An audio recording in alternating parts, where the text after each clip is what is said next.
Hello, നമുക്ക് easy ആയിട്ടൊരു fish fry സെറ്റാക്കിയാലോ.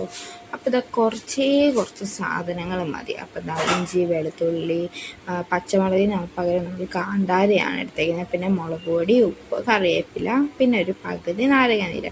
അപ്പോൾ നമ്മുടെ മസാലയ്ക്ക് ഇത്രയും സാധനങ്ങൾ മതി. ഇനി നമ്മൾ സിമ്പിൾ പരിപാടി മിക്സി എടുത്തു, നമ്മൾ വെളുത്തുള്ളി ഇട്ട് കൊടുത്തു. ഈ ഫിഷ് ഫ്രൈക്ക് ഒരു പ്രത്യേകത ഉണ്ടെന്ന് പറഞ്ഞില്ലേ, അത് നമുക്ക് വെളുത്തുള്ളി ഇതിന് കൂടുതലിടുന്നത്. നമുക്ക് നല്ലപോലെ വെളുത്തുള്ളി ഇടണം. എന്നിട്ട് കുറച്ച് കാന്താരിയും പിന്നെ ഒരു ചെറിയ കഷ്ണം ഇഞ്ചി, പിന്നെ നമ്മുടെ കറിവേപ്പില, കുറച്ച് മുളക് പൊടിയും, ആവശ്യത്തിന് ഉപ്പും. കാരണം നമ്മൾ കാന്താരിക്ക് ഓൾറെഡി എരിവുണ്ടല്ലോ, അപ്പോൾ നമ്മൾ അത് നോക്കിയിട്ട് മുളക് പൊടി ഇട്ടാൽ മതി. ഒരു പകുതി നാരങ്ങാനീരും കൂടി നന്നായിട്ട് പിഴിഞ്ഞ് വയ്ക്കണം.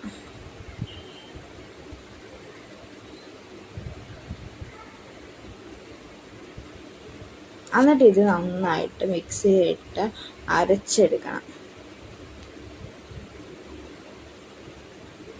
കണ്ടില്ലേ, ഇതുപോലെ നമ്മൾ അരച്ചെടുത്തിട്ടുണ്ട്. പിന്നെ ഇടയ്ക്കൊക്കെ തരികളുണ്ടെങ്കിലും പ്രശ്നമില്ല, കാരണം കാന്താരിയല്ലേ, നല്ലയല്ലേ. അതുകൊണ്ട് നമ്മൾ 2 മീനൊക്കെ വരയിട്ട് വെച്ച് ആ മീനിൻ്റെ മണ്ടയോട്ട് ഈ മസാല നന്നായിട്ട് നല്ല തേച്ച് പിടിപ്പിക്കണം. നമ്മൾ വേറെ ഒരു മസാലയും ഇതിനകത്ത് ചേർക്കുന്നില്ല. കണ്ടില്ലേ, ഇതുപോലെ നമുക്ക് നല്ലപോലെ ഇതിൻ്റെ ഉള്ളിലൊക്കെ നല്ല തേച്ച് പിടിപ്പിക്കുക. അപ്പം ഉള്ളിലൊക്കെ നല്ല മസാലയൊക്കെ പിടിക്കും.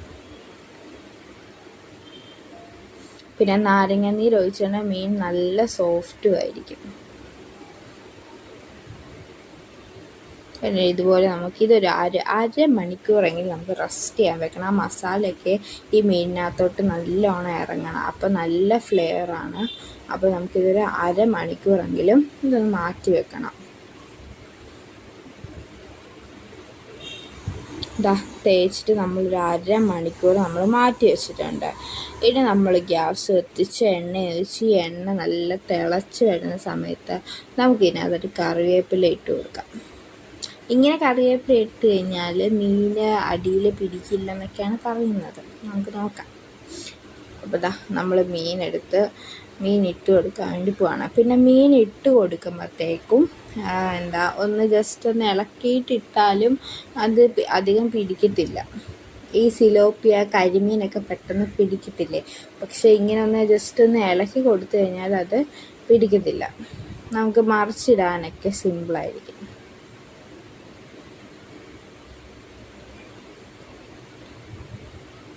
ഓക്കെ, ഇത് നന്നായിട്ട് മൊഴിഞ്ഞ് കേട്ടോ. ഇതിങ്ങനെ എണ്ണയിലോട്ടിടുമ്പോൾ മസാലയുടെ ഒക്കെ നല്ല മണമൊക്കെ വരും. ഇനി ഇത് ഒരു സൈഡ് നല്ലോണം മൊഴിഞ്ഞ് വരട്ടെ. പിന്നെ നമ്മൾ ഇതേപോലെ എണ്ണ ഇതിൻ്റെ മണ്ടയിലോട്ടൊന്ന് കോരി ഒഴിച്ച് കൊടുക്കണം. എന്നിട്ടിത് നമുക്ക് മറിച്ചിടാം. കണ്ടില്ല, നമുക്ക് പൊട്ടിപ്പോലെ സെറ്റായിട്ട് കിട്ടിയിട്ടുണ്ട്. ഞാൻ 2 സ്പൂൺ വെച്ചിട്ടാണ് മറിച്ചിട്ടത്. എനിക്ക് ചട്ടവും കൊണ്ട് മറിച്ചിടാൻ അറിയത്തില്ല. അപ്പോൾ നമ്മൾ സ്പൂൺ എടുത്തിട്ടാണ് മറിച്ചിട്ട്. കണ്ടില്ല, പൊട്ടൊന്നും പൊട്ട് നമുക്ക് സെറ്റായിട്ട് നല്ല മൊഴിഞ്ഞ് വന്നിട്ടുണ്ട്. അങ്ങനെ നമ്മൾ അപ്പുറം ഇപ്പുറമൊക്കെ തിരിച്ചിട്ട് നമ്മുടെ മീൻ വറുത്ത് ഇവിടെ സെറ്റായി വന്നിട്ടുണ്ട്. കണ്ടില്ലേ, നല്ല കളറൊക്കെ ഉണ്ട്. ഇനി നമുക്ക് സ്റ്റൗ ഓഫ് ചെയ്ത് നമുക്കിത് പ്ലേറ്റിലോട്ട് മാറ്റാം. കണ്ടില്ല, ഒരു നാരങ്ങ നീരൊക്കെ പിഴിഞ്ഞ് ഒഴിച്ച് കഴിക്കാൻ അടിപൊളിയാണ്. അപ്പം മസ്റ്റ് ട്രൈ ആണ്. എല്ലാവരും ഈ മീൻ വറുത്തൊന്ന് ട്രൈ ചെയ്യണം. ഓക്കെ, അപ്പോൾ ഇത്രയേ ഉള്ളൂ. Okay, bye. പിന്നെ നമ്മുടെ യൂട്യൂബ് ചാനൽ ആരെങ്കിലും ആദ്യമായിട്ട്